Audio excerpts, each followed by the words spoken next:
ಭಕ್ತರಲ್ಲಿ ಅಚ್ಚರಿ ಮೂಡಿಸಿದೆ ಕಲ್ಲಿನಲ್ಲಿ ಕಂಡುಬಂದ ಕೊರಗಜ್ಜರ ಪ್ರತಿಬಿಂಬ. ಈ ಘಟನೆ ನಡೆದಿದ್ದು ಚಿಕ್ಕಮಗಳೂರು ಜಿಲ್ಲೆಯಲ್ಲಿ.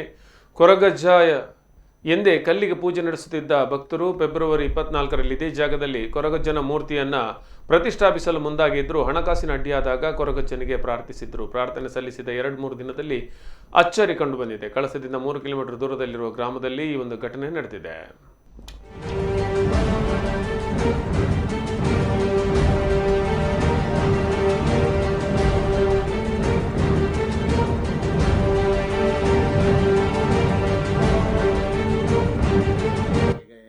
ಕೊರಗಜ್ಜನ ನಾವು ಇಲ್ಲಿ ಆರಾಧನೆ ಮಾಡೋದಕ್ಕಿಂತ ಮೊದಲು ನಾವು ತುಳುವ ಸಮುದಾಯದವರು. ನಮಗೇನಂತ ಹೇಳಿದರೆ, ಈಗ ದಕ್ಷಿಣ ಕನ್ನಡ ಜಿಲ್ಲೆಯಲ್ಲಿ ಘಟ್ಟದ ಭಾಗದಲ್ಲಿ ಕೊರಗಜ್ಜನನ್ನು ನಂಬುವಂಥ ಪದ್ಧತಿ ಇಲ್ಲ ಅಂತ ಹೇಳಿದ್ದಕ್ಕೆ ಇದನ್ನು ಮೊದಲನೆಯದಾಗಿ ನಾನು ಹೇಳ್ತಾ ಇದ್ದೀನಿ.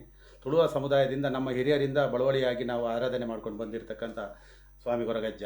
ಅದರಲ್ಲಿ ನಾವು ಇಲ್ಲಿ ಸೈಟ್ ಆಗಬೇಕಾದ್ರೆ ಒಂದು ನಿವೇಶನ ರೈತರು ಒಂದು ಸುಮಾರು 75-80 ಕುಟುಂಬ ಇದ್ದರು. ಆವಾಗ ನಾವು ಹಿರಿಯರಿಂದ ಏನು ಸ್ವಾಮಿ ಕೊರಗಜ್ಜನನ್ನು ಆರಾಧನೆ ಮಾಡ್ಕೊಂಡು ಬಂದಿದ್ದೀವೋ ಆ ಪ್ರಕಾರ ಆ ದೈವರಿಗೊಂದು ನಾವು ಒಂದು ಪ್ರಾರ್ಥನೆ ಮಾಡ್ಕೊಂಡಿದ್ದು. ಎಲ್ಲರೂ ಇರಬೇಕಾದ್ರೆ ಇಲ್ಲಿ ಒಂದು ಸೈಟ್ ಎಲ್ಲರಿಗೆ ಒಂದು ನಿವೇಶನ ಆಗಿ ಹೋದರೆ ಮುಂದಿನ ದಿನಗಳಲ್ಲಿ ಸುಮಾರು ಒಂದು 4 ವರ್ಷದ ಹಿಂದೆ ಇದು ಕೊರಗಜ್ಜನಿಗೆ ನಾವು ಒಂದು ಇಲ್ಲಿ ಸಣ್ಣ ಮಟ್ಟದೊಂದು ದೇವಸ್ಥಾನ ಮಾಡುವ, ಖಂಡಿತ ನಮಗೆ ನಮ್ಮ ಎಲ್ಲ ಆಸೆಗಳನ್ನು ಈಡೇರಿಸಿಕೊಡು ಭಗವಂತ ಅಂತೇಳಿ ಪ್ರಾರ್ಥನೆ ಮಾಡ್ಕೊಂಡಿದ್ವಿ.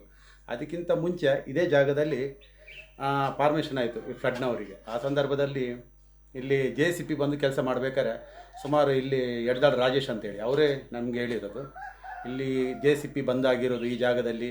ಮತ್ತು ಒಂದು 7-8 ಸಲ JCP ಬಂದಾಗಿ ಅದರದ್ದು ಒಂದು 4 ದಿನದ ಹಿಂದೆ ಅದರ ಟೈರ್ ಬ್ಲಾಸ್ಟ್ ಆಗಿರುವಂಥದ್ದು ಇದೆಲ್ಲ ಅವರೇ ಹೇಳಿರೋದು ನಮಗೆ, ಈ ರೀತಿಯಲ್ಲಿ ಆಗಿದೆ ಅಂತೇಳಿ. ನಾವು ಇಲ್ಲಿ ಜಾಗ ಫಾರ್ಮೇಷನ್ ಮಾಡಲಿಕ್ಕೆ ಅಂತೇಳಿ ಬಂದ ಸಂದರ್ಭದಲ್ಲಿ ಅದೇ ಹುಡುಗ ಡ್ರೈವರ್ ಇದ್ದ, ಈ ಜಾಗದಲ್ಲಿ ನನಗೆ ಫಾರ್ಮೇಷನ್ ಮಾಡಲಿಕ್ಕೆ ಆಗಲ್ಲ,